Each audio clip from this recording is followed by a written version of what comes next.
might as well jump into it because we thought Kyrie was making things interesting by not opting in and requesting a trade. And then when Kyrie opted in for just the 36 mil, that's I'm saying just 36 mil, like it's not a big number, but in the NBA, it's on the lower end for him. Correct. So we thought the headache's over. The circus is ending. And lo and behold, my favorite player today said, "Stop the press. I want to trade." Kevin Durant requested to be traded from the Brooklyn Nets. You feel a certain. We're going into how I feel and my thoughts a little bit later. I wrote an article that I'm trying to get out there now. Very good one. All right, you let me know your opinions on this whole fiasco. You know, one of the things I heard you say, and one of my favorite movies is, Coming to America. And there was a scene in there where, he wanted to marry the woman from America. And his parents were like, no. Dad was like, no, you're going to marry this woman we picked out. And he's in a limousine near the end of the movie with the wife. And the wife's like, hey, let him marry who he wants.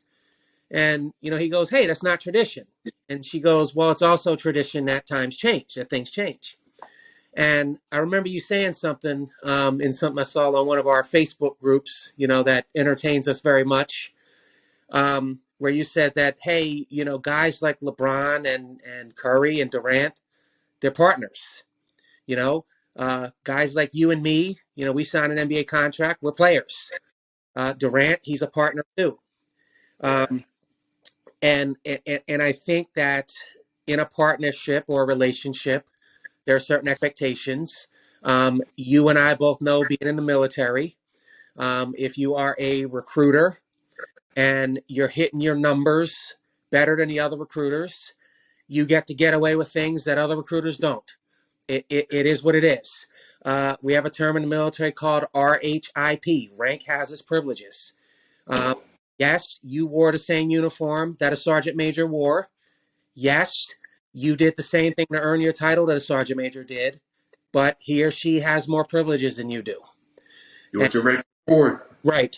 And regardless of whether or not you actually worked for it or not, the fact that you're in that position means that the assumption is that you did.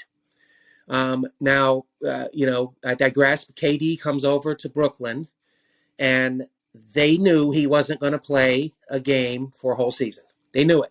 Day one. And everyone knew it. It wasn't just Brooklyn. Everyone knew it.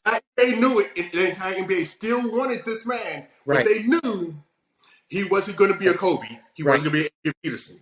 He was going to take his time. Correct. Right. I don't want to interrupt you, but let's be honest. The entire NBA knew. Everybody knew. Everybody knew. Any team that was bringing them in knew it. At the same time, there's a partnership. And, even today, and I'm a Sixers fan, Kevin Durant, LeBron James, Stephen Curry, Giannis, Bradley Beal, Damian Lillard. I'd say there's less than a handful. You don't bring those guys into your team today unless you want to win a championship.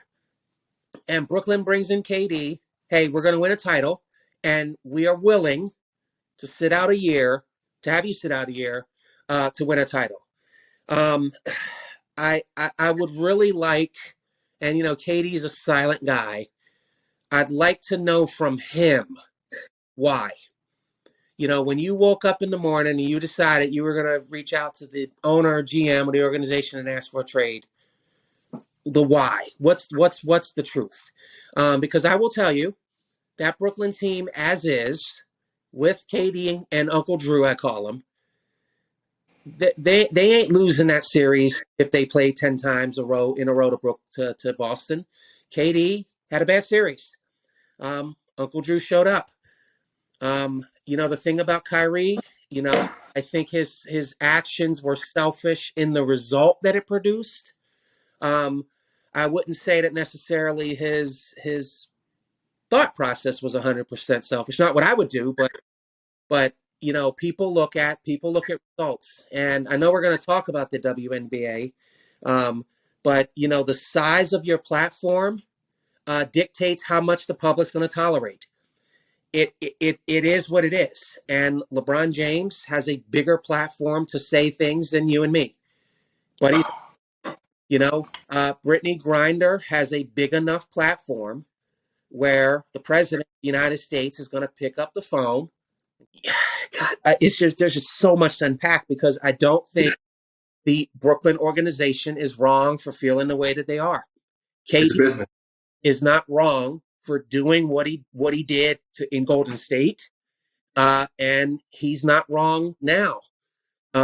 Kyrie, um, the guy when he showed up, Stephen A. said that Kyrie Irving is a master at not showing up for work. That is a true statement, but it's also true when that dude shows up to work, he's there to work. Um, I'm going to make a bold thing that's probably going to get me killed if the right people hear this, but Kyrie Irving is very similar to the way Dennis Rodman was. Listen, the dude would just go absent. You never saw that guy on the court not show up. Never. When he worked, he was there to work. And you call Kyrie Uncle Drew when he's on fire. And I mean, he was the only guy in Brooklyn that showed up for that series to play. Um, I just think that there is a certain sense of entitlement from these owners. I think there's always been that. And the players aren't doing that anymore, you know, and they don't have to. Yeah, the only thing I'm a little confused on, I'd like to know from KD why. And then I've heard about the Minnesota, what Brooklyn wanted from Minnesota. That's absurd. I'm a KD fan. I'm a KD fan. What you're asking Minnesota to do is destroy their entire franchise. Right. You know, I don't know if the LA thing was true. I think that might have been a troll, where they had Anthony Davis, some first round draft picks, some other guy in LeBron. You do that, Brooklyn's back in the conversation of being, you know, a top 3 team in the league. Man, but you give KD the headache that he's been trying to avoid since Oklahoma. Right. If we know who that is, I'm not saying any names, but these two people did not jive on the court back then, and nothing says right now that him and that player will mesh on. Forget it. Him and Russell Westbrook will mesh on the court now. Russell Westbrook's game hasn't evolved. Do you know if Durant has a no trade clause or not? Okay. I don't think so. All right. So I had some questions. And you can answer them now, but kind of hypotheticals. But I want to give you 3 scenarios here, and I want you to tell me if that scenario happened, what you think would happen, and what should happen, or what you would do. And the first thing I'd ask is if you were the owner of the Brooklyn Nets and you could not find a trade for Kevin Durant, no one's going to give you what you want. What would you, as the Brooklyn Nets, how would you handle that? That's assuming I really want to trade Kevin Durant. Let's say you. Yeah. Like the thing is that I okay, because they can trade. We'll get to that in a minute. I'll answer your question first. We'll get to that in a minute. Yeah. I would. It actually answered my question. It actually feeds into what I was going to say anyway. Is I would probably sit down with Kevin face to face. This has to happen face to face. Right. No. I'll talk to Kyrie when I talk to Kyrie. But you and Kyrie are 2 different individuals. Right. You're 2 different businesses. You both understand that in certain respects. You both respect that. So respect my understanding that you 2 are 2 separate individuals. Now, I'll try to make Kyrie happy, and I'll explain to Kevin how I'm going to do that. Right. And it's simple. I will give Kyrie the max contract if Kyrie can show me A, B, and C. Metrics. We use them at work. How's your performance doing? I've been receiving performance evaluations since I was 20. You know what I'm saying? That's how you do it. Hey, this is what is expected of you. I expect you at 70% of the games. I understand you have these things. Now understand, I'm giving you a discount. I'm offering you the max, but I'm saying I only need you 70% of the time. But the playoffs, I need you 100% of the time. I need you to openly communicate. Like, this is something I've focused on recently in my studies. The art of communication. It's lost. Right. Kevin Durant not speaking to his employer or his business partner, however he wants to view it, is irresponsible. It's irresponsible. And if he's he's like, I have representatives for this, that's fine. But now we're talking about owner to owner. Right. Right. You know, Jeff Bezos ain't having a representative talk to Bill Gates. Bezos is going to talk to Gates. Yeah. Yeah. Like, no disrespect to Rich. I'm not disrespecting this man at all. I think he's done great things for KD business-wise in a lot of respects. And again, we don't know the inner workings. But we understand from what we've been told, KD goes missing talking to even the ownership and leadership of the team. So me and KD have to have a sit down, one-on-one. Look, this can't happen. I did not get to where I'm at based on bad business dealings. Absolutely. You will not get to where you want to be or where you can go unless you work on some things. And communication is one of them. You have to start communicating. It's a problem globally, but we just don't, like, even in marriages, like the paper said, marriages, we lose communication. People you get complacent, or one person starts feeling they have a little bit more power than the other sometimes. It's a whole bunch of reasons. But the simple thing is, once you start talking, you start understanding things. I'll use myself for example. I miss considerable times of work. I miss stretches of work. Stephen A. I hate this guy because he's a freaking idiot. Because what he does is he is a divider. He's not a unifier. He's a divider. That's what he's paid to do. Yep.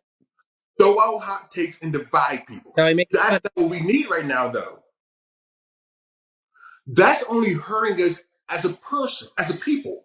Because let's be honest, we all, let me rephrase this. I hate giving absolutes. If you are a parent, and I'm not saying, and Kevin Durant is not a parent, but if you are a parent, I know this for a fact, you will go missing from work and take off days from work that your single people can't take off and won't take off. Right. Because you have responsibilities. And you expect as a parent that your business and your coworkers understand that. Right. It doesn't just stop at being a parent, though. It's all over. I'm a disabled vet. Going back to me, I'm a disabled vet. I miss days at work because some days I'm bedridden with anxiety or PTSD. You know, it's so bad where I might not get out of bed for 2 or 3 days. Can I go to work in that situation? No. Now, what is Kyrie missing games for? A lot of times we do not know. He is not talking about it. He just goes missing like Dennis Rodman. Right. But it's nothing in Kyrie's past or present history that says he's out partying. Right. He's not. Yeah. Not that we know of. So what people like Stephen A. are doing is they're making these negative assumptions. They're using their platforms Right. to hurt someone else. It sounds kind of similar to what Kwame Brown was saying last summer. Like, why y'all taking this business and tearing down other people? Why is this a business? Because they tore him down for 20 years. But if I'm Joe to Sai, I'm sitting down with KD individually. And I'm like, hey, we can work this out. This isn't about you and I individually. This is about Kyrie. And more importantly, of course, now that's them. Right. Me, Christopher Ham, I'm saying, look, this has nothing to do with you, Kyrie, or my running of my business. You and Kyrie are victims of the pandemic. I see that. I understand that. But at the same time, you have to understand that there's a business as well. There's some things we need to mediate here, but I do not want to trade you. I think we are really close to a championship. The entire league feels we are close to a championship. Your legacy changes if you stay and win this championship. Why leave? Because I didn't offer your friend a max. Don't ever, ever mix business with your personal life. It's very hard not to. Friend, it's hard not to do. It's hard not to do, but okay, let's put it this way. I know people I love, but if they come to me and say, hey, I need you to co-sign on this loan for me for a car. Nope. When you left the place where we worked at, I went down there based off of you and another person being there. When you left, my friendship did not take me out the door with you. Because as close as we are, you're not going to pay my bills. Right. And I can't expect you to pay my bills. And Kevin Durant can't expect Kyrie Irving to get him another contract. And Kyrie can't and shouldn't expect Kevin to do the same. He's putting his friend in a bad situation based on Kevin's loyalty, which, by the way, I'm tired of that damn word. Yeah. So, one of the things you mentioned is, we talk a lot of times about the media, right? The media using their platform, and you put something interesting in the paper you wrote where you said that people can't sympathize or can't rationalize or can't relate to a lot of these people because they're not in that position. And that sounds cliche, but it's very true. And I think having large platforms like the media and the players, it's a platform that's a blessing, to be honest, and it's a curse. Personally, again, I think it's more of a blessing. Take the Griner thing for example. Again, president's not picking up the phone and calling Kate if something happens. Wheeling? Hold on, is it Wheeling? Is that the other? Is that the Marine who's over there? Like Waylon, I think. Yeah, I think. Wheeling? Yeah. They may get a call every once in a while. Right. Yeah. From an associate or a government agent. Yeah. But it ain't Biden and Harris or Trump or Obama. Right.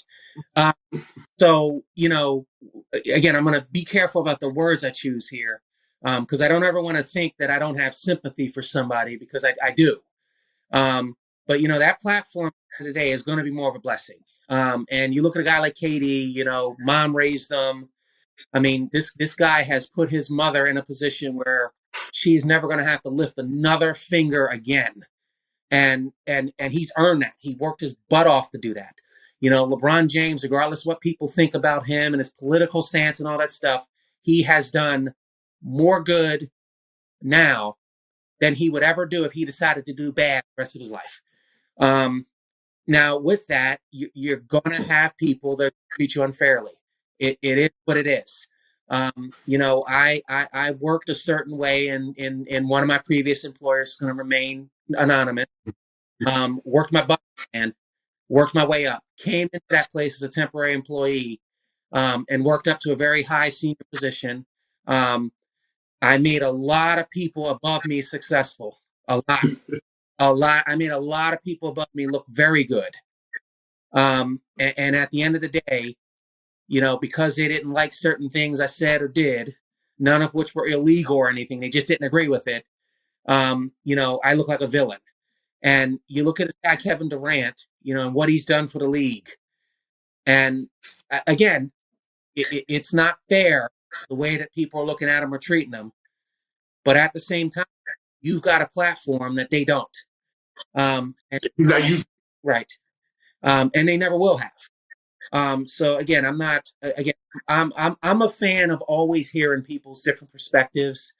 I would say 50% of the time when I send you some of that ridiculous stuff in that basketball group, 50% of the time I'm trolling. 50% of the time I'm like, it's just like what we were talking about on our last call about the people believing that the expansion watered down the league. I think that's BS. But I also like to look at, okay, well, hey, riddle me this. Look at it this way. Um, so again, I'm not saying I don't sympathize with KD and how the fans treat somebody, and I'm not defending Stephen A. Smith, but he's that those cameras before they roll, he's told, hey man, this is what you're going to try and do. But he can say it's not right, but right. We all know television. Sure. And I don't necessarily think that looking at a different perspective or hearing all sides of an opinion, I don't think it's wrong. I only think it's wrong when it's Fox News and they only have Republicans, and it's CNN and they only have Democrats. Let's get both people on both sides, and then if you want to tell me you think it's BS, that's fine. I have personally not come out and bashed KD because no one has heard from KD. KD could very well come on the camera and say, listen, somebody called me the N-word right in front of the owner, and the owner laughed, and the owner said he ain't going to do shit about it. And because of that, I don't want to play here anymore. We don't know. And I am okay with Stephen A. Smith's evaluation of Kyrie Irving because Stephen A. Smith has watched Kyrie Irving not show up, And he may know more than we do. He may. I'm okay with someone's evaluation of Kwame Brown's basketball skill because they saw them play. What I'm not okay with is somebody going to KD and saying, hey, man, the organization did this for you. The organization did that for you. And no one's actually heard from him. Now, if you want to hear from him and say, nope, I still think he's full of crap, that's fine. You and I know how I felt about KD going to Golden State. Again, I think that I saw something the other day. They said that Jimmy Butler losing in the finals to LA actually helped his legacy more than KD winning the 2 titles in Golden State or something like that. But what he's doing now in Brooklyn, like wanting out without hearing from him, I have to. I can't get on Facebook and these platforms and bash. I don't know why. It's so. This is what I would say. Odd. It's not him. It's not odd, but this is what I would say. Not listening to Stephen A. Not listening to Brian Windhurst or whatever. Right. Windhurst and Woj. I'm not listening to them. I'm going to tell you who I listen to always, without a shadow of a doubt. I listen to what the players are saying. Right. I don't care what the media says. Let me know what you think as a player. Like my all-time great list, it came off of what the players viewed as respect. Right. That's him. I always argue with you, like, is Tim Duncan or KG really the greatest power forward? I heard what the players say. I hear what the people say, obviously. But with KD, Kevin Durant, he's always going to be the villain. He's always going to be the villain for the way people perceive him jading Oklahoma City. What I would say, what I like to tell people you included is this. Have you ever really worked with someone you did not like, but you were told you had to stay with that person? Absolutely. And I know me as a military, as an Army guy, I was at Fort Knox in 2002, 2003. I hated Fort Knox, but my contract Right. in the Army told me I had to be where? Fort Knox. So what did I do? I requested a trade to Korea. Hey, bam, I need out of this place today. Why? Because I have my personal reasons. Now, people love Fort Knox. It was you learn some things. I learned a lot at Fort Knox, but Fort Knox wasn't the best for my career. Right. It's like I'm trying to do some things in Fort Knox for being as great as it is. When I go someplace else, people are going to look at me really funny when they say, hold on. You at Fort Knox for how long? From when to when? When did you join the Army? I was like, stop that noise. I'm taking control of my own future. Sure. You told me to go to Fort Knox. The NBA told Kevin Durant to go to Oklahoma City. Let's be honest. Right. He tried. He stayed. He disliked some things, some individuals maybe. What did he do? He didn't request a trade. He waited. Served out his and then went to the agency. And we I mean, if I but he's a villain for that. I'm like, hold on. We do this every day in our own lives. Right. But we don't have the platform. And again, that's where the black we don't have that platform that he does. Well, it's not just it's the platform, and it's also the ability to say, to understand and respect the individual's freedoms and rights. And when I say platform, I'm also talking about visibility, right? Like, you leave Fort Knox, your family knows you left Fort Knox, the people at Fort Knox know you left. Some random soldier that doesn't know you in San Diego, California, has no ain't got no damn clue. Doesn't care. I just think that, like, I always say things like, I tell my kids all the time, like, you can't have it both ways. It's like a quarterback. We're going to pay you $70 million a year to throw a football. And when you throw for 400 yards a game and 5 touchdowns, and our defense gives up 6 touchdowns, we're still going to blame you. Never. But here's where I blame people. Here's where I blame the fans. It wasn't Oklahoma City fans alone who were upset at Kevin Durant. Everyone had an opinion. It's like, what did he do? It's the greatest argument if you're a guy on this planet. Because let's be honest, Manny, if I'm getting beat up every day and you're my brother, are you not going to come help me if I call you? Sure.